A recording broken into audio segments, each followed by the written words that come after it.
Hi, this is Rob from Explorer Travel, and I'm down in Tanzania for 3 days on safari in one of the biggest game reserves in Africa, the Selous Game Reserve. I'm staying at the Selous Riverside Camp, which is on the banks of the Rufiji River that you can see behind me here. And just another way up that way is where the game reserve starts, so we're actually positioned just outside it. A lot of the camps are dotted along this bank here, and I'll just tell you what a typical safari holiday in Tanzania would be all about. You fly in by light aircraft from Dar es Salaam, as the airstrip's a few kilometres away, and what we did when we got here, we had some lunch, and the first thing we did, just behind me down there, we took a river cruise. We both sailed up that way against the current for a couple of hours, and we came back, and what we saw all down the side here, there's an amazing amount of bird life. You've got little bee eaters flying around, taking the insects out of the air, and on this embankment, which you can't see, they've done their little nests, and they fly in and out of those, so you're getting a different perspective when you're on the riverboat there. There's an abundance of kingfishers, wading birds. It's really quite pleasant to cruise along there. You've also got reptiles, such as Nile monitors, which actually try and get into the nests of the bee eaters. There's obviously crocodiles, and there's hippo, which we saw going up and down here. So it's all quite pleasant for an introduction to your Tanzania safari. Our first full day, which was yesterday, we went out on a game drive all day yesterday.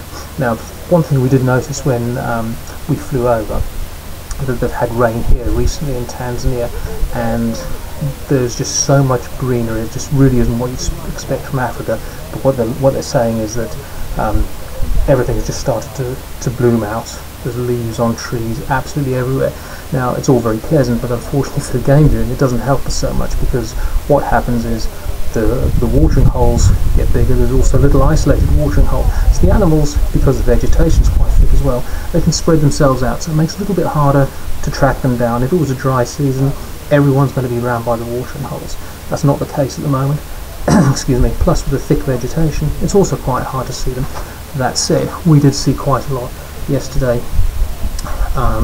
We've seen an abundance of giraffe. We saw warthog. We've seen lion very, very close up. There was a male and a female just sitting there in the middle of the heat. It's about 35 Celsius in the middle of the day, and they were just flat out sitting there, just relaxing, keeping out of the heat.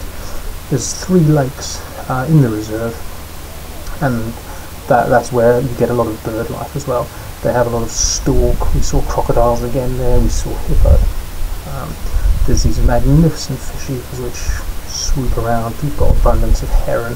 So we saw a huge amount yesterday. Today we've been out again today. Now, one of the things obviously when people come to Africa for is to see the big 5. Unfortunately, that's not going to be the case around here. There's no rhino, which is one of them, but we still have buffalo, elephant, leopard and lion. So like I said, we saw lion yesterday, we saw elephant close up. One of them actually mock charged our jeep, but it wasn't really a problem. They were just protecting their young. So we saw 2 of the big 5 yesterday, and we can only see 4 of them. That's not bad. So today we went out again.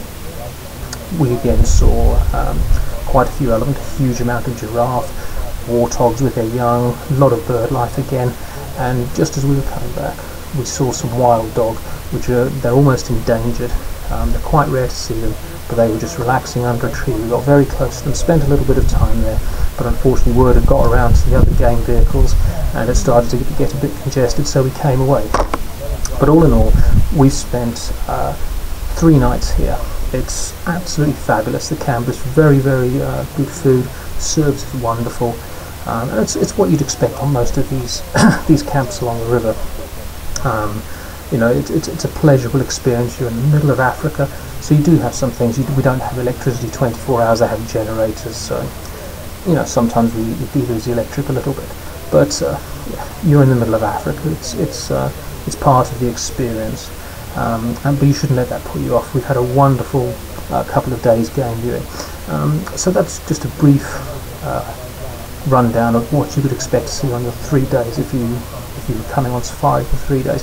I think you really need a minimum of that, because some people, Zanzibar's not too far away, and they'll fly in here for a day. Now, you get a chance for one game drive, you're really not going to give yourself much chance to see everything. You really need to be down here for 2 or 3 nights. have a good look around, spend time on the river, which is absolutely wonderful, and yeah, good luck. There's plenty to see and do here, and I'm my name's Robin from Explore Travel, and we look forward to booking you on your next holiday to Tanzania.